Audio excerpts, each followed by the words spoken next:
The Jeep Grand Cherokee 4xE. It's electrified. So you can boogie woogie woogie into the forest. Boogie woogie woogie through the mud. Or boogie woogie woogie to work, where you boogie woogie woogie down the hall to your boss's office to tell him you quit. Sure got the boogie. Then you boogie woogie woogie to the elevator as he boogie woogie woogies after you, begging, please, take me with you. Boogie. The electrified Jeep Grand Cherokee 4xE. Learn more at Jeep.com. Jeep is a registered trademark of FCA US LLC.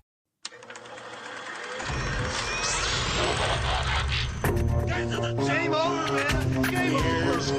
You're gonna need a bigger boat. Why so serious? I am Iron Man. This is a tasty burger. Welcome to the InSession Film Podcast. Welcome to this podcast review for March 11th, 2023. And I'm JD Duran. And I'm Brendan Cassidy. And I'm Jay Ledbetter. Thanks for joining us, everybody. Fellas, you ready to scream your heads off? I don't know if our microphones would love that. I'm just kicking myself that I didn't have a ghost face mask to wear for this. I thought I had one somewhere and I couldn't find it. I'm trying to think of a meta reference. Hold on. For three white guys on a podcast? How cliche. I think that works, yeah. If we're, these men can't jump. Yeah, I think all of those are very appropriate. Yeah, I'm sure there's many cliches we could come up with. Yeah. What this looks like and what it sounds like Yeah. as far as podcasting goes. But yeah, I'm looking forward to talking about the latest Scream film that just hit theaters with you guys. Glad that you're here. Before we get into it, I do want to ask you guys, although if we can keep this a little bit brief, I love you, Ryan McQuaid. Because the last time we offered up a little bit of pretext, it went for 15 hours before we started the review. So as we get into our thoughts on Scream 6, let's talk about the franchise as a whole, where we sit on it. What were our expectations going into this movie? What do you guys think? We'll start with you first, Jay. Well, I actually had never seen a Scream sequel. I don't know if you've been following me on Letterboxd, but I had never seen a Scream sequel until like 2 weeks ago. So this has been a real education the last few weeks. I'd seen the first Scream. I think it's like really great. And, you know, knew kind of the reputation of the sequels as these increasingly meta almost entries into the franchise. And I gotta say, this is a consistent franchise. They make pretty good movies. Yep. Two, I think is really, really good. 3 is fascinating and flawed and kind of sloppy. And knows 4, that it is, which is what's kind of interesting about it. Right. It's one of those, the thing about the Scream movies is it has this built-in excuse of fair or not. They can just say, oh, yeah, the reason that's bad is because it's commenting on the badness of the other movies. Well, I mean, that's the thing. Some of these movies, and I feel like Scream 3 in particular, they kind of got good with time by accident. And at least Scream 3, I think, is the most relevant there as far as that specific topic is concerned. And the Craven films are all really fun. 3 is such a mean movie, which I like about it, even if it is, I think, the lesser of the Craven films. And then 4, I think, was really predictive in the way that it talked about kind of legacy sequels, because it came out significantly later than 3. Yeah, I think that's the one that's arguably the most ahead of the curve. Not the best, but the one that was probably most ahead of the curve in that regard. Yeah, I agree. And then 5, or as it's known, Scream, for some reason. That one I was not really a fan of, I gotta say. I think that movie lacked a point of view, because early on in the film, it talks about kind of the elevated horror trend that we're seeing, and it does nothing to build upon that idea. Absolutely nothing. And then it kind of just becomes what it kind of becomes is like a stab movie, if you want to go into the meta context of the film. That is not inappropriate. No. But I think it does make me think, was that the intent of Scream 5, as we'll call it? Just that's the built-in excuse they have. It's weird. I know. It's so weird. It's so weird. It's because that's something JD and I talked about when Scream 5 first came out. We'll reference this, JD, that on episode 466, we did our own Scream retrospective. So maybe we don't have to get too heavily in the weeds on the franchise because our thoughts exist there. And honestly, they really haven't changed for me. I'm not sure if it has for you. But it does make me wonder with Scream 5 being as regressive as it was. It's very like reactionary. It has a lot on its mind that I think are worthy of this franchise, whether it be requels, legacy sequels, or elevated horror, as you already mentioned there, Jay. But it merely mentions them and doesn't do anything with it. It's kind of like shooting fish in a barrel is really what that movie felt like. And I'm still not a fan of Scream 5 for those reasons. But with Scream 6, as we'll talk about in just a little bit, it kind of does make me think, was the intent that it just was a stab movie? That it just was. Yeah. Yeah, no, I'm completely with you guys. On the whole, I really like this franchise. And like Jay was talking about, where he recently revisited at least the sequels. That was me last year, like heading into the new Scream, where I had only seen the original. I had never seen any of the sequels. I watched them all in a few days leading up to the new Scream Probably the best movie. way to do it. And, really liked a lot of the films. The second film is by far my favorite of the sequels, but I agree. For the reasons you guys are talking about, Scream 3, messy, but fascinatingly so. 4 has some good things going for it as well. And then I was severely disappointed by last year's entry into the franchise. I think you guys articulated very well why it doesn't work or why it's the least compelling of the Scream movies. So going into this new one, I was intrigued, like cautiously optimistic, I guess, like, curious where it was going to go with these characters, with these new characters, and what they were going to establish and what the meta commentary was going to be. Was really intrigued by it, but was reserved because of what the last film was. So, yeah, and that Scream film from last year didn't really do much to get me as excited for Scream 6 because I didn't particularly love a lot of the new cast in that one. I don't know if it was that was my biggest problem with it. Yeah, I don't know if it was a performance thing or what. So knowing that most of them were coming back, knowing that it was the same writing and directing team of last year's Scream, Radio Silence specifically, that filmmaking duo there, I did have reservations. So I was just hoping for something a little bit more, I guess attentive, if that makes sense. Something that was at least trying to be a little bit progressive and ahead of the curve, which is what these movies always try to do. And some just better than others, but there's always at least some attempt at something rather than just simply commentating on the existence of something. Yeah. And that's what I was hoping to at least see with this one. Okay. Well, with that laid out on the table, let's go ahead and jump into Scream 6 here, directed by Matt Bettinelli, Olpen, and Tyler Gillette. It stars Melissa Barrera, Jenna Ortega, Jasmine Savoy Brown, Mason Gooding, Dermot Mulroney, Jack Champion, and a bunch of others that come and go throughout the film.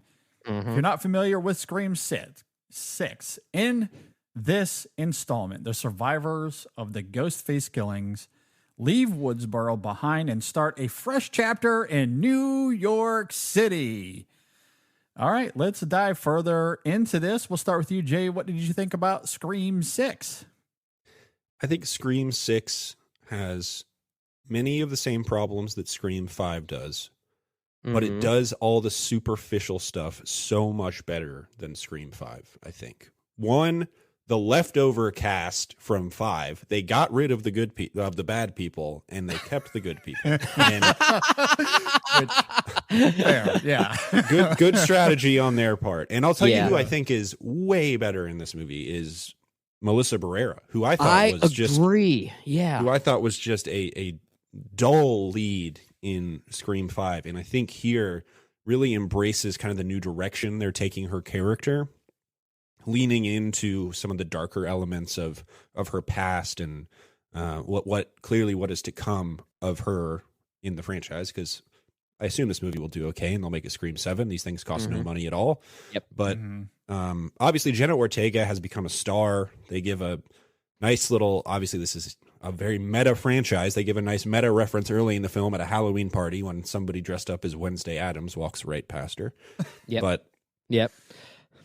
and I will say this, you can judge a Scream movie largely on its opening sequence because they all start with these phone calls, these really interesting, elaborate death sequences. And I think the one here is very creative. And I think it kind of foretold that this movie was going to be a little more clever than Scream 5, aka Scream. And I still think it lacks a true point of view. I don't really think it has anything to comment on. The thing about the original Scream was it was made by Wes Craven, who was one of the architects of the slasher genre, which was a dead genre by the time Scream came out. So that whole movie and the subsequent films that followed, they were about how lame people thought the slasher genre was by the time that Scream came out. Yeah. And I do think it evolved as they went on. Obviously, Scream 2, very explicitly just about sequels and how you have to go bigger and better, and kind of that craze of putting the characters in college I thought was really clever. 3 is just this kind of industry homage, industry takedown, really. Yeah. And then 4 was, like we said, ahead of its time. Yeah. 5 was sort of, in my opinion, regurgitating much of what 4 was saying.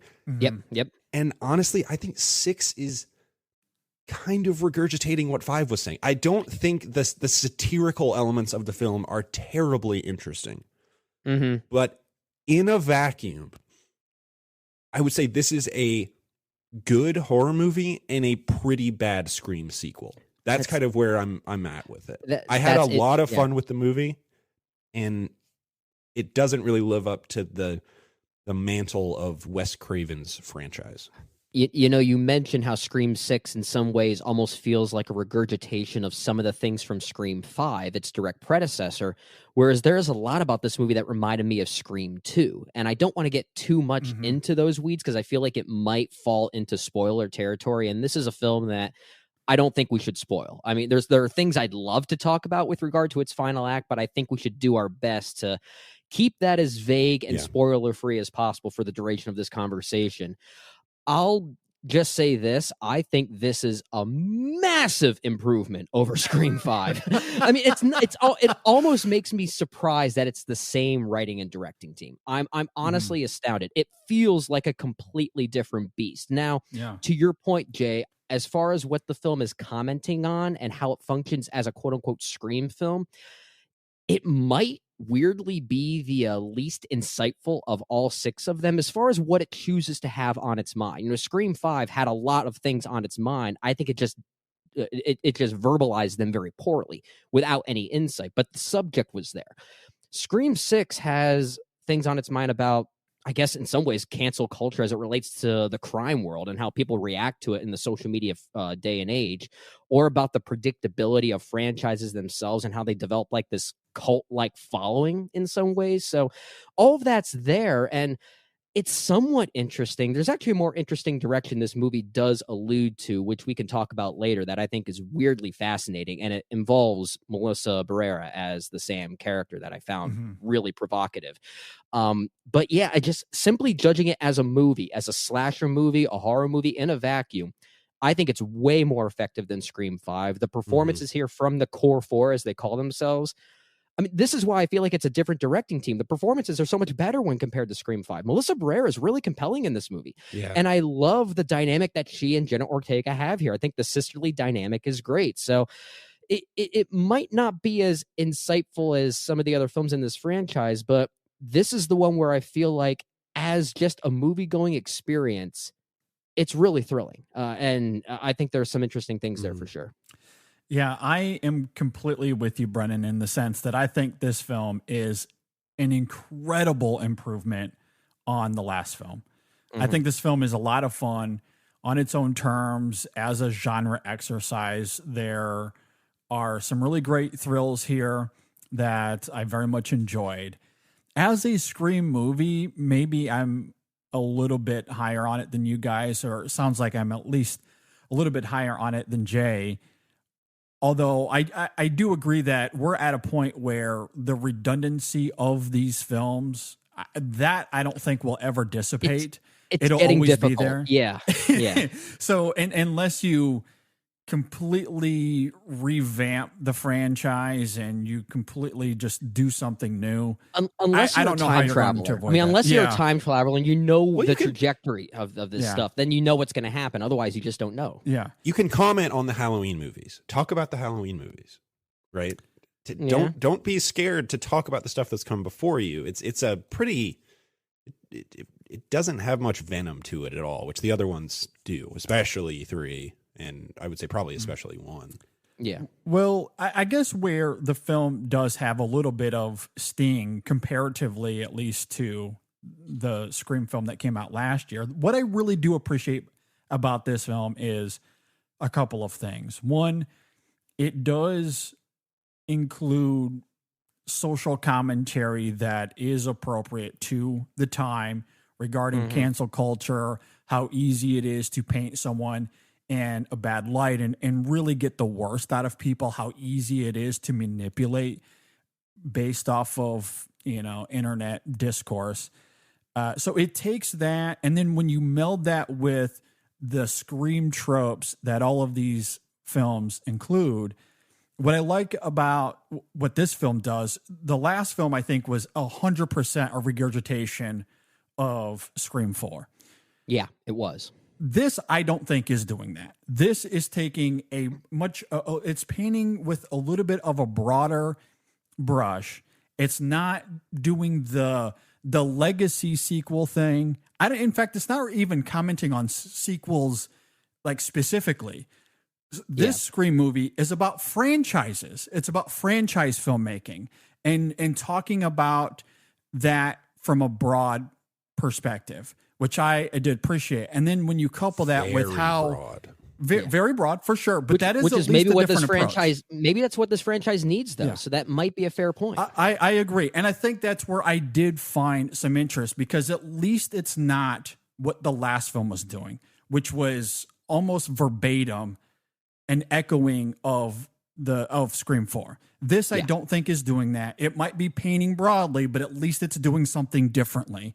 And it's talking about commenting on franchises that aren't even in the horror realm, which again offers some, something different and new, which I did like. And then I also think from a filmmaking perspective, from a storytelling perspective, it's channeling a lot of Scream too, which I am completely with you there, Brendan. So like, as it's acting as a sequel to the reboot that came out last year, if that's how we're going to label it, Requel. It takes the best things of Scream 2, as this is acting as the second film in this rebooted version of Scream, and channeling it in a fun way that echoes, what I think is already the best sequel in all of this with Scream 2, and then interjecting these broad strokes about franchises and the redundancy of that, which I did have fun with. There's one line of dialogue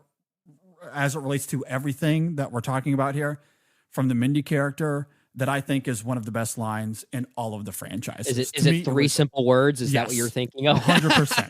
I laughed so hard. To me, that is easily one of the best moments in all of the meta-ness that comes with these films. Regardless of what you think about these movies, there's always at least one line from every one of them that is utterly brilliant. And that one is certainly, I guess, the most nominal contention here for this movie. And kind of gets to the heart of even what we're talking about here, and that, look, we've covered all of this territory, so screw it.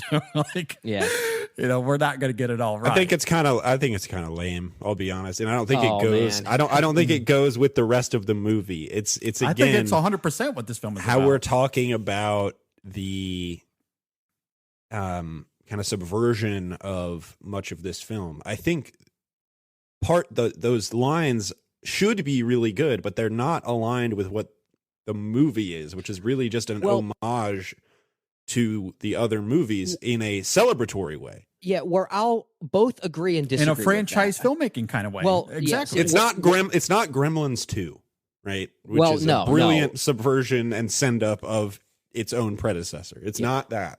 Where I'll agree and disagree with that regarding that line that we're talking about. I think to JD's point, I think it does fit within the realm of where this movie seemed to be going. And I guess I'm jumping the gun a little bit with one of my biggest problems here. What kind of ruins it for me, and where I could see your point, JD, or Jay specifically, is the killer reveal. I'll simply say that. I think this is the worst killer reveal of the entire franchise. And it's because it's been done in a Scream movie before. Total regurgitation. Absolute regurgitation. But then is that the point? Is that the point? Well, see, maybe, but I feel like, to your point, Jay, this movie was also functioning as this commentary on the predictability / unpredictability of franchise filmmaking nowadays. And to then go in that direction, I felt like was sort of a defeating of that purpose, especially where it goes afterwards regarding the Sam Carpenter character. So I think there's a point here where the film is trying to have its cake and eat it too in that regard. Oh, for sure. Yeah. I don't think it succeeds. I think in order to have been more effective there, the killer reveal specifically needed to have been something bold, weird, and exciting, and I don't think it is. It didn't work for me, honestly. Well, and that, to me, everything that both of you are just saying there is exactly why that line from Mindy is all the more potent for me. Okay. Because whether you find it all redundant, whether you find the new things of this film, if you find that interesting, the line speaks to it all. And that, to me, I just find absolutely hilarious. I think that's a big reason why I laughed, because it's not that what she's saying is this grand epiphany as it relates to franchise filmmaking and what this film is doing in terms of its insight. It really has nothing to do with that. Everything to do with what Jay is saying in terms of how redundant, how we've gotten to a point where we've gotten to the threshold where the only thing we can do is speak to that in these broad terms. So when she says that, it felt her cathartic. saying, "Here we go again." Like, exactly. Here we go again is what she's saying. So to me, like, I loved it for the reasons that you guys are talking about, and which is hilarious. But I do think it's really effective in that way. And even the way Mindy is written here, she does speak to a lot of those cliches that the film sort of wants to subvert, and in a way it kind of does, but not really, especially because of how redundant it is. And to me, it feels like the only cathartic way to articulate that is those three words, which I just find hilarious and very meta in a Scream kind of way. Because I agree with you guys, when you get into the tropiness of this film, there's really not much that it's doing that's different. I think, if anything, the tone is quite different than what we've seen. And the kills are grisly. And kills. Yeah. This is the closest that I think Scream has come to resembling more of an action film than it does a horror film at times. Yeah. Yeah, no, I don't disagree with that. There's a lot more set pieces. I thought one of my least favorite parts of 5 was just that I thought the kills were super dull and repetitive. Yeah. There was nothing interesting about they the kills. They upped the ante here. They upped the ante for Big sure, time. but to your point, Jay, there's more attention put into the sense of place with regard to the kills. Now, one thing I do wish this film did a little bit more with was taking advantage of the New York City Well, setting. they're not in New York City. If you stayed for the credits, they're in Montreal, Canada. So they had to fake it till they make it, which, again, that's another one of those things. I hate just coming back to this, but it's like, is that a commentary on the fact that historically all of these slasher films have, Jason Takes Manhattan or whatever, they're in Manhattan for 10 minutes. Is that kind of what they're commenting on? And I don't know. I don't know. Well, maybe. Well, I bring it up broadly because it's not just the New York City specifically. It's the fact that aside from maybe one or two set pieces, the subway scene in particular, which I think is very effective, and then there's one involving a ladder, I'll simply say. Those two are really good. But aside from those two, you could have still set this in Woodsboro. I mean, it doesn't feel like I don't feel the urban landscape hardly at all here. And I wish that there was more to it than just the fact that it was a different location. But there are many Mm-hmm. times I thought this could have just been the same location once Like again. when they're in, I assume at one point they're supposed to be in Central Park, but I was like, that could be a mile from my house. What is that? What's going on here? But it is, that is, I think, that was one of the things I was most excited about. I thought that was a really good selling point is let's totally change locations. Let's go to New York City. And you could even fake it better than they fake it in this movie. And it really just doesn't feel like they're in New York, which is obviously something that you can really take advantage of. And I understand it's expensive to film in New York. I don't know. The Safdies did it for way less money than this Scream movie did. So I don't know, figure it out. But it does not have that. It does not have that New York energy that I wish it had, except for a couple of sequences that you're talking about there. That subway sequence, especially, I think is very, very effective. Even though surely that was on a set, probably, but still it captures the energy that they're looking for. Yeah, I mean, most of this film takes place inside an apartment or an abandoned theater. That's the thing. Yeah, I mean, I don't know if you could tell us that these characters are in New York or they're away from Woodsboro. That's really all that matters, I guess. Could the film do more to give us that New York energy? Absolutely. I don't disagree with that, but the way this story is written, I don't know if it matters either. Maybe it honestly feels more interior because they set it somewhere else, which is a maybe bummer. Yeah. Or maybe that was the point. Maybe that was all a subversion. I don't know. I feel like I'm talking about the Matrix Resurrections, my beloved Matrix Resurrections, which is just like you can chalk everything that people criticize about that film up to, well, that's the point. And you can kind of do that with this movie too.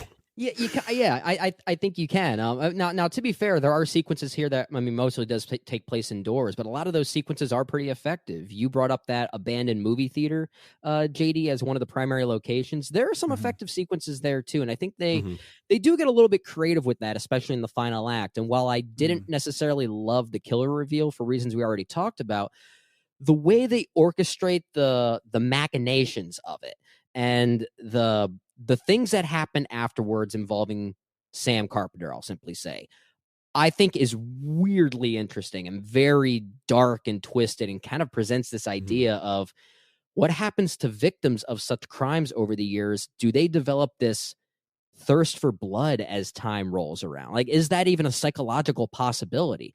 I thought that was a very daring thought. Maybe they'll address that in Scream 7. I don't know if it's meant to be kind of like a setup of sorts, but playing with that a little bit here, it's kind of a provocative notion. I kind of like that. I mean, and especially when you consider legacy and her father and everything that goes into serial that killer as well. bloodline. Yeah, it certainly toys with that in a provocative way. And I think honestly, that's where this film thrives for me, because you can certainly nitpick it to death and how redundant it is, given where this franchise has, gone before. But the tonal shifts with this film are very new. And so it does this fascinating thing of giving the Scream fans what they want in terms of what this franchise does. But tonally, it is this new thing where you have these sisters and their dynamic, the core four, if you will, really, if you even wanna... I do like the core four, and I was unsure about them in the first film, or Scream 5 specifically, but I really like them here. I think they've really come into their own as their I agree. I think they came together, and it makes sense to me, given that this film is talking about franchises and how expendable characters have become inside of franchises. And to me, that's where it is a little subversive, because as Mindy talks about in this film, every character in this franchise has been expendable to one degree or another. Now, most of them anyway. So when you're talking about, franchises and how they've even tapped into that a little bit, that is where this film gets a little subversive, even if it is engaging in, very tropey things, in terms of its dramatic through lines and whatnot. And then tonally, it also swings the pendulum completely to the other side, where this is much more grounded emotionally than we've ever seen with anything in this franchise outside of maybe Dewey and what we saw with him in the last film, especially. And so to see how all of that crystallizes here, because I agree with you, Brendan, the reveal of Ghostface at the end of this film. Yeah. It's nothing that we haven't seen before. Is it a little funny? Ha ha.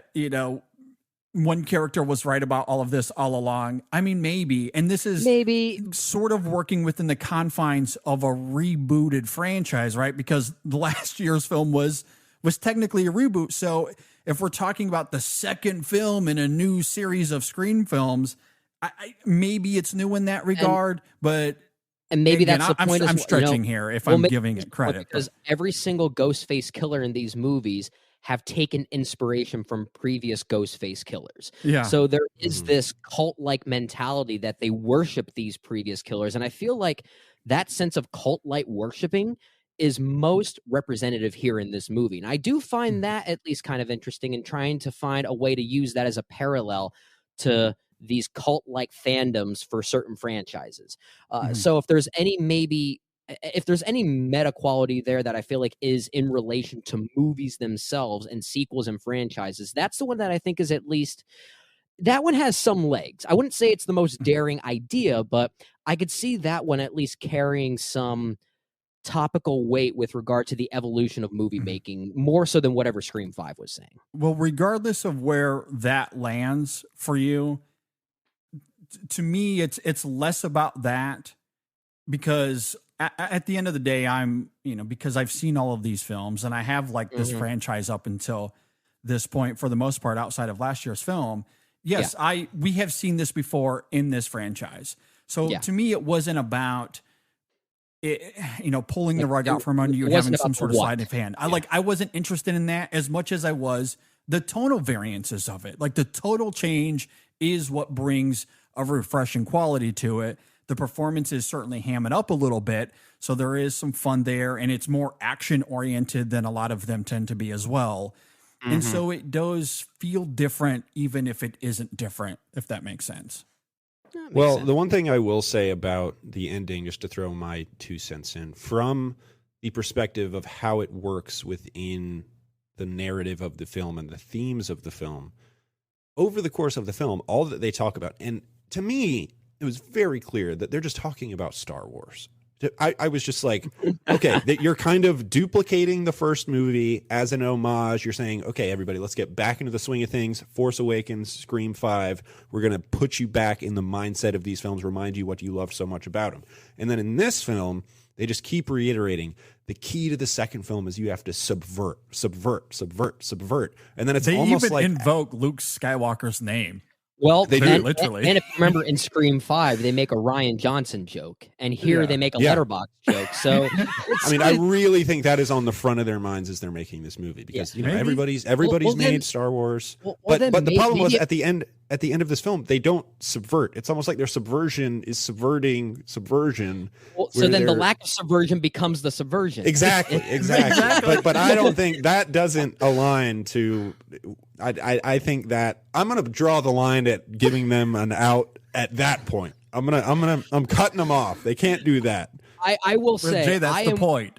No.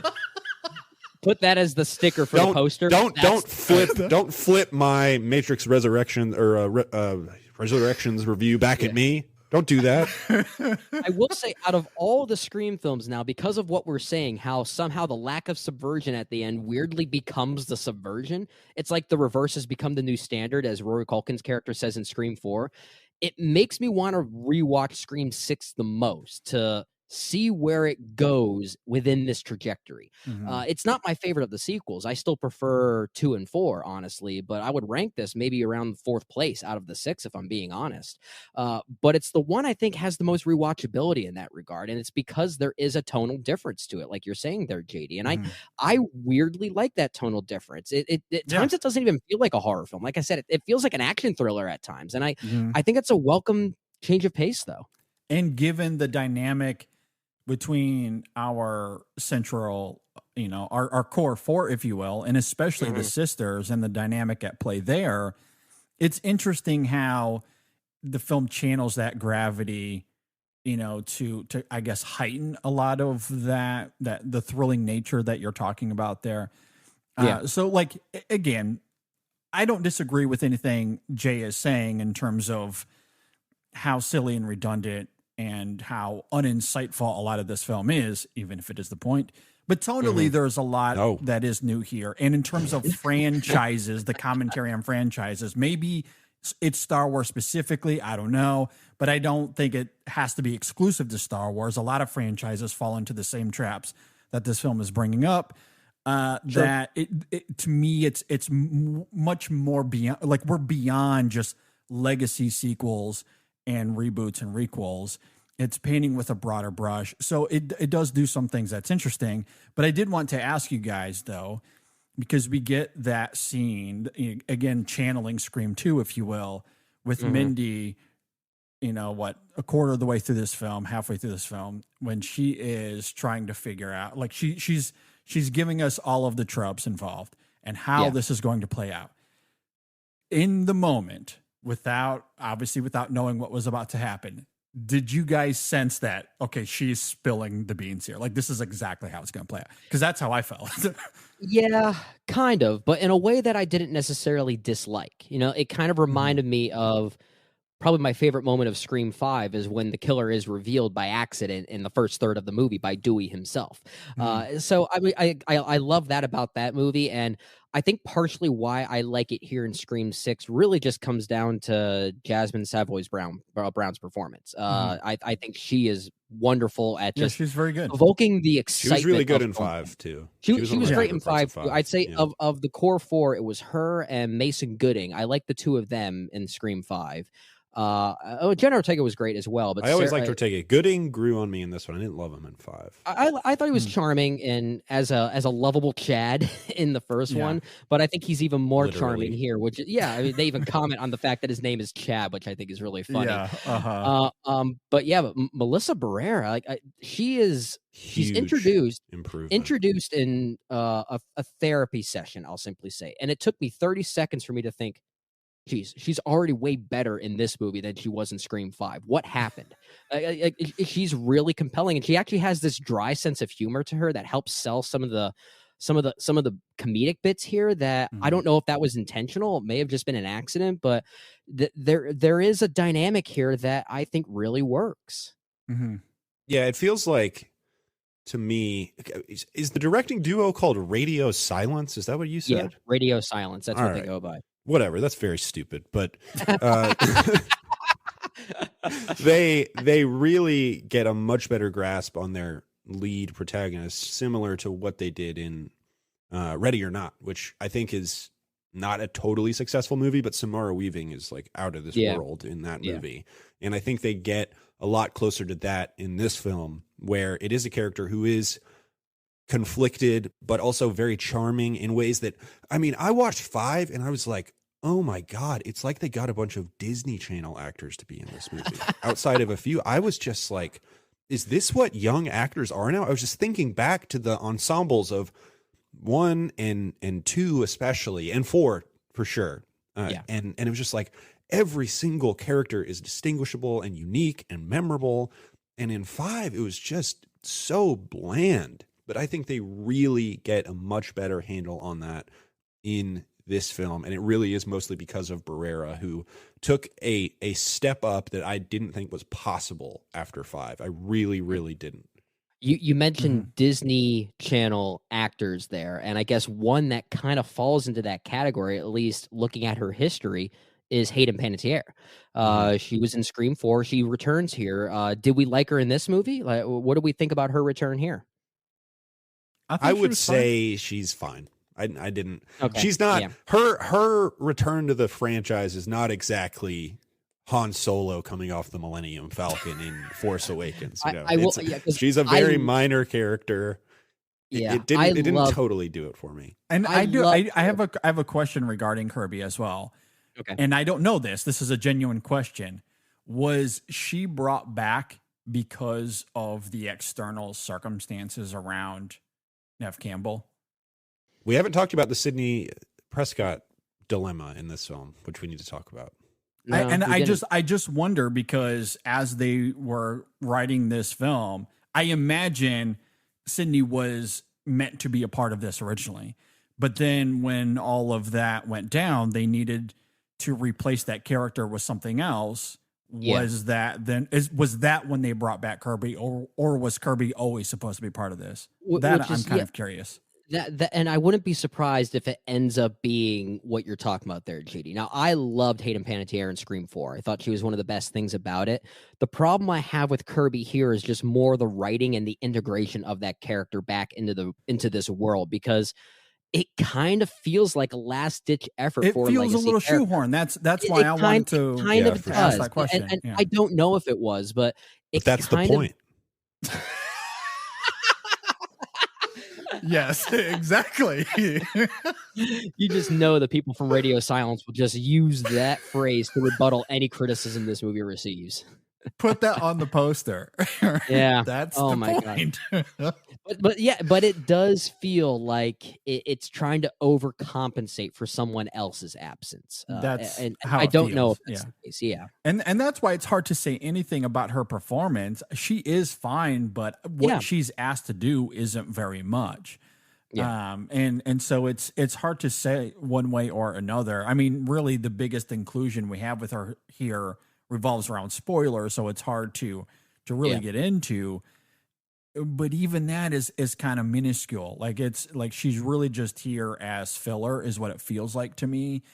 But to speak to what you guys were saying about Melissa Barrera, she is really great here. And again, I do wonder if the tonal changes here, like maybe part of it was to fit her sensibilities as an actress. I'm not really too sure, but she does such a great job of embracing the tropes and the meta qualities of what is Scream, but really doing a great job of evoking that drama and that inner turmoil that Sam is experiencing here as it relates to cancel culture and the unfairness that she is feeling inside of all that. And she has such a great dynamic with Jenna Ortega as well inside of all of that, that I thought was really great.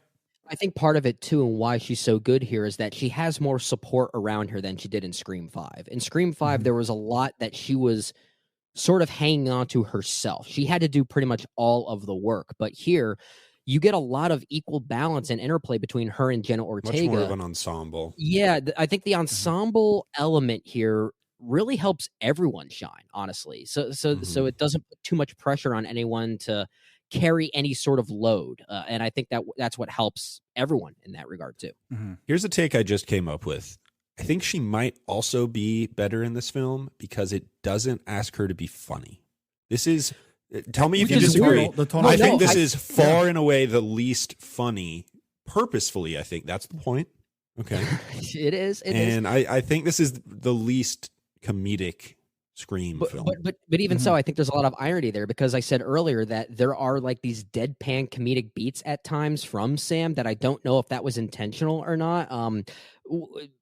So it's in a weird way, it's like, yes, I think this movie is less funny, but I think she's also funnier in this one. And maybe that was just sort of maybe that's just more of a byproduct of how dialogue is delivered here, and maybe the way that the tonal variances are meant to support that. I'm not really sure, but I do agree overall this is the least comedic and maybe the least biting of the six, but that's a nice change of pace, honestly. I like that we're going in a different direction there. And I think any levity that is there with Sam simply comes down to clever editing and writing that offers humor out of a situation that isn't inherently funny, if that makes sense. Because a lot of what Barrera is doing here, like, she isn't doing anything comedically. No, to there Jay's are point. there are a lot of hard cuts that I think help support any comedic bite, and a lot of it. That's where a lot of it, editing to maybe someone's reaction shot, for instance, and that adds a sense of levity that may not have been there either on the script or in the initial performance.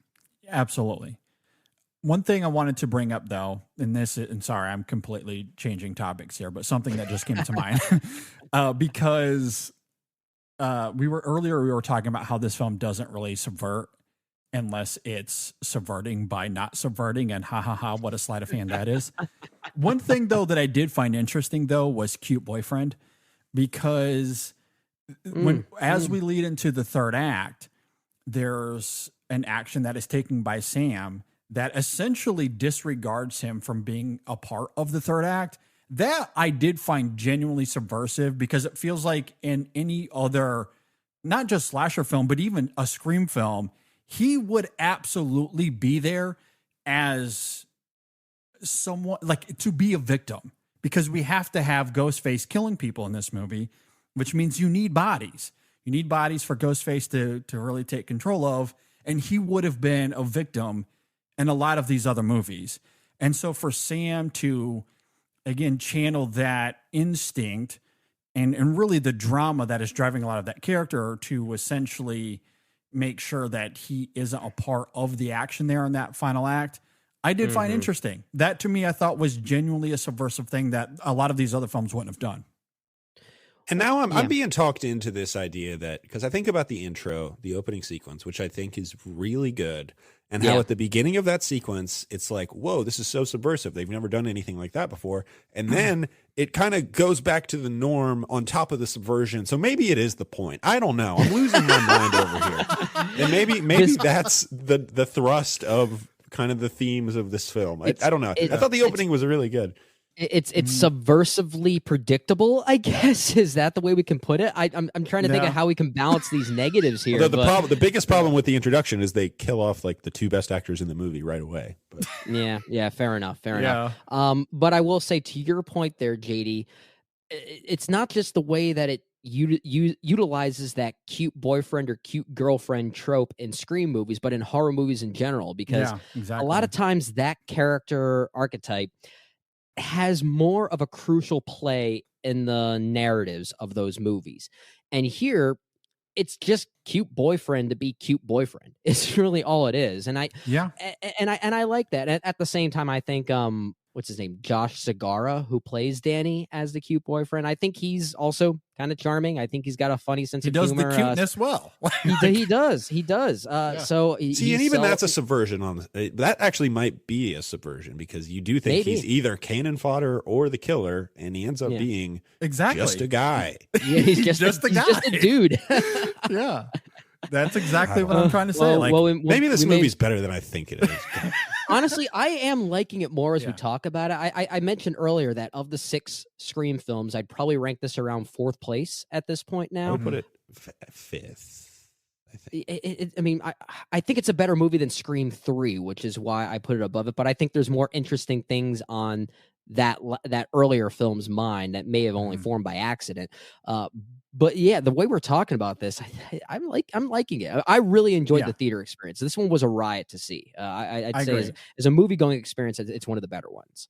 And I feel like I've been the most negative on the film, and I haven't really talked about what I most liked about it in the moment of being in the theater. Was just like, it's a good slasher movie. I mean, you think about some of the kills in this film. I think the most notable shot in the trailer is Ghostface with a shotgun, which I think, anytime you can throw in something you've never seen before, this is one of my go-tos whenever I talk about movies, is never seen that before. That's a real asset to any movie, I think. And we haven't seen that before in this franchise. Yeah. And I thought that was really, really effective. And also that kind of bodega feel in that convenience store, that had a little bit of New York energy to it, although the exterior didn't. But it really had that kind of has a sense of place, which I think this film kind of had a Western feel to, like a Western feel at times. Like it almost kind of reminded me of like a Sergio Leone kind of a grit to it at times, like the way that shots are static and the way like it's really genuinely tense too. It is, yeah. No, I completely agree. That was certainly a highlight for me, just in terms of it, being a slasher, being a thriller. There's a tangibility to that sequence that is really well crafted for sure.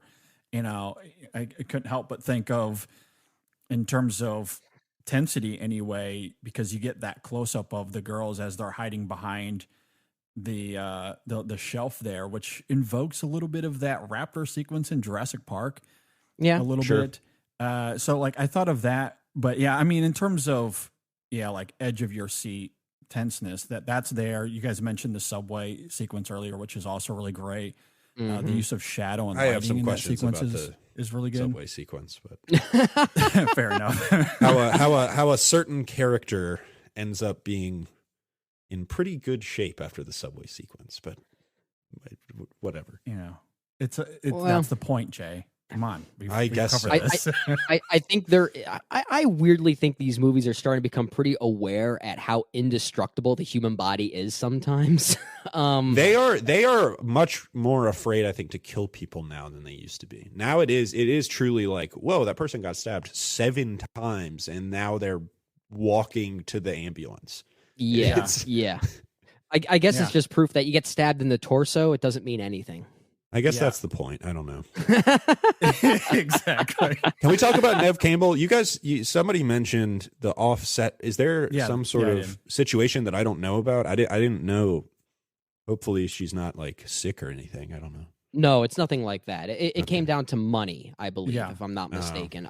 And it was really Nev Campbell asking for a certain amount to return, and that she was not being offered. I think that's what the it was something along those lines. Yeah. Well, she's got so many other offers right now. Yeah. Well, I don't.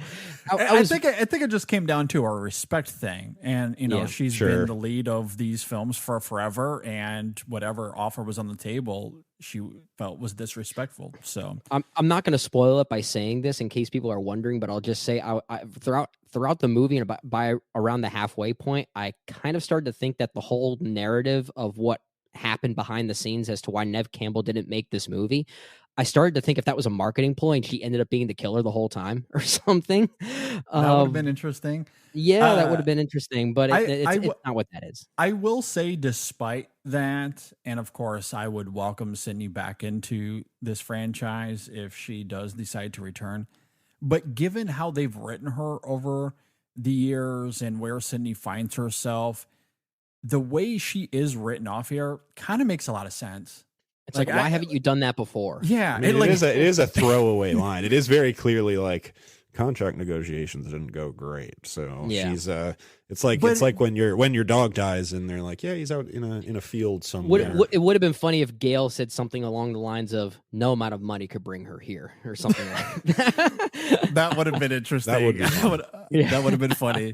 But given how they've written, I don't think they Sydney, totally want to burn that bridge yet. I don't think they right. do either. Yeah. But it would honestly, given where her life is, it feels more contrived that Sydney would still be a part of this. I agree with that. I think. Well, and also I think I love Sidney Prescott as a character. I think she really is the beating heart and the legacy of this franchise in many ways. Sure. But even her inclusion in Scream 5 felt sort of lifeless. Like that to me, that was more Dewey's movie of maybe even more awesome. Gale. Yeah, and maybe even more Gale than it was Sydney.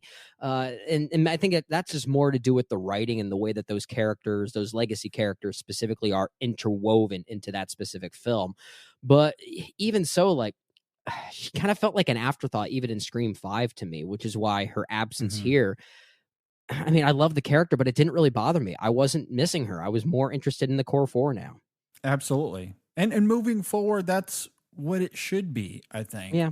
As much as I love Gail, I think we've seen enough of her, because a lot of what she does here there's nothing new or interesting with what Gail does. Well, it is. I mean, in the similar way that you're talking about Sydney, it's like, why are you here? Yeah, exactly. And all she does is keep repeating it's the same motif, right? Like, I promise I'm not going to write a book about this. I'm not going to report about this. And then she does. Like, why are you so attached to these young women? Yeah. Exactly. But then it leads to a good punch in the face that I thought was really funny. Yeah, that was really if you just brought her back for that 30 seconds and then she was gone the rest of the movie, I would have been fine cameo. with it. Yeah. Yeah, exactly. I think a cameo would have sufficed. All right, well, any final thoughts on Scream 6? I think we've covered quite a lot of ground here, but any final thoughts that you guys have? Dermot Mulroney is good in this. and I think he's generally an asset to any film that he is in. They have to Agreed. They have to have a Dewey replacement. Spoiler alert for Scream 5, aka Scream. Mm-hmm. But they kind of do it with both Hayden Panettiere and Dermot Mulroney here. It's like we've got two Deweys. It takes two people to fill the void of Dewey. And I think they both do a pretty decent job. Again, Hayden Panettiere coming back is not exactly, whatever, pick a Lego sequel, whatever. It's not Ivan Drago coming back, but it is. Yeah. She's in Creed 2. But she's serviceable, I think, is kind of how I would describe her. Mm-hmm. Yeah. The character is serviceable here, and I love the character.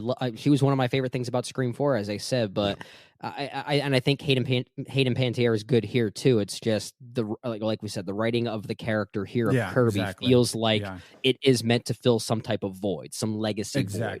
Yeah. And that is unfortunate that you can kind of feel the strings being pulled in that regard. That's the point. Final thoughts. That's the point. That's the point. That there's no better final thought than that. I do want to echo what Jay was saying though about Dermot Mulroney, because he's, especially given the tonal changes to this film, I did find that character interesting, because when we get to the ending sequence, and I'll be careful here to avoid spoilers, but what is revealed to us, I didn't find surprising, because when Mindy spilled the beans earlier in the film, I ate all of that up as this is how this film's going to go. I fully believed what she was saying there. So when it does come, I wasn't surprised, but there is something tonally so offbeat about this film comparatively to its predecessors, and the way Mulroney taps into that in his performance, I think, is very good. And unexpected for a movie like this, but the way it kind of grounds its drama, I think he does a great job of playing into that. Whereas other characters in the scene, I'll say vaguely, are a little bit more hammy, maybe should have been reeled in a little bit more. But Mulroney's very good. And the way that character is written and tethered to previous films makes sense given who he is. In terms of his occupation. So sure. I did like all of that and how it crystallizes here. So, and some of the new commentary on franchises, and just as a thriller, like as a slasher film, I think this film is effective. And I very much enjoyed it. Stay for the credits. I'll simply say that. The end credits scene here, I'm telling you, it's going to change everything you think about the franchise. Truly. Okay. So stay tuned to the end credits. And then my last final thought is, I think this is going to be one of those movies in this franchise that will only get better on repeat viewings. That was honestly my first thought coming out of the theater, was very rewatchable. I liked it. And I think the more I sit on it, the more I think about what it's really doing. I think there's actually more to chew on than what an initial conversation will foster. That's the exact opposite reaction I had with Scream 5, as we talked about. Because when I saw Scream 5, and again, maybe that was the point, but with Scream 5, I thought... I do not give 5 that much credit. I'm kind of coming around to giving this one a little bit of credit in that regard. I do not give 5 that much credit. No, because all 5... With 5, all it was... by the time that movie ended, I thought, this feels like it should have come out maybe 5 or 6 years ago. It feels so behind. 4 did that so much better than 5. It did. Yeah. Even the way it talks about trauma with relating to family and how that related to the killer reveal of Scream 4, it was more or less the same thematic device in Scream 5. It's kind of astounding that it really was more of a remake of Scream 4. Yep. Yeah, 4 was weirdly prescriptive. Wes Craven knew something when he made that movie. He and Kevin Williamson really... I thought with that one, they were certainly time traveling somewhere, and they did some research. Yeah. At any rate, that's our thoughts on Scream 6 as it stands right now. If you agree or disagree with anything we had to say, please hit us up on social media, Facebook, Twitter, Instagram. You can email us InSessionFilm@gmail.com. Stay tuned for the main show this weekend. We are going to be talking about the Oscars, giving some sort of reactionary thoughts to the Oscars, which, Jay, you're watching now, right? You're watching. We're going to make you watch the Oscars. That's how this is going to work? No, but I might come on the show anyway. I love it. I mean, JD's got control of the board. He can let you in or out as much as he wants. That's true. But Well, look, here's the thing. It's how long are the Oscars? Like 4 hours? I mean, it's just long. ridiculous. It's long. It's really crazy. long. I'll see the highlights. I can comment on everything just from watching the highlights and reading the articles. Exactly. And it'll I take mean- 30 minutes instead of 3.5 or 4 hours. There you go. I mean, and even just knowing who the winners are, you'll certainly have thoughts on that on its own terms. Well, you got it. Well, let's do it now. This might be coming out after the Oscars. Go broke prediction. What you got? My big Everything Everywhere All at Once, I think, is winning Best Picture.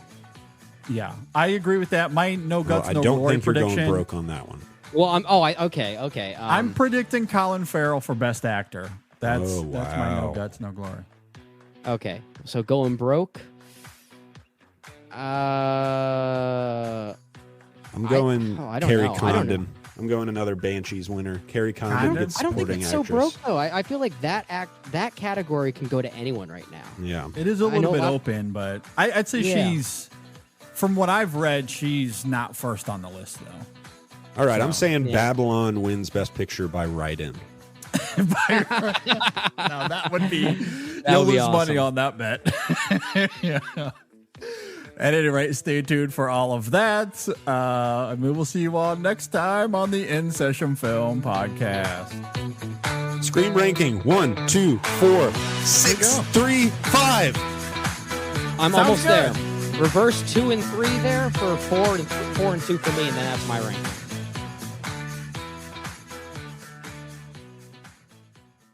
September 20th, 2022, VMLYNR for Zeljans. Ad ID PFXE01210000. Spot title, 60 Mornings Are Made for Better Things. 60-second radio, full mix. Mornings were made for better things than rheumatoid arthritis or RA. Zeljans tofacitinib is a pill for adults with moderate to severe RA when tumor necrosis factor blockers did not work well or could not be tolerated. Zeljans can help relieve joint pain, swelling, and help stop further joint damage. Zeljans can lower your ability to fight infections. Don't start if you have one. Before and during treatment, your doctor should check for infections like TB and do blood tests. Serious, sometimes fatal infections, cancers including lymphoma and lung, blood clots, serious heart-related events, tears in the stomach or intestines, and allergic reactions have happened. People 50 and older with heart disease risk factors have an increased risk of death.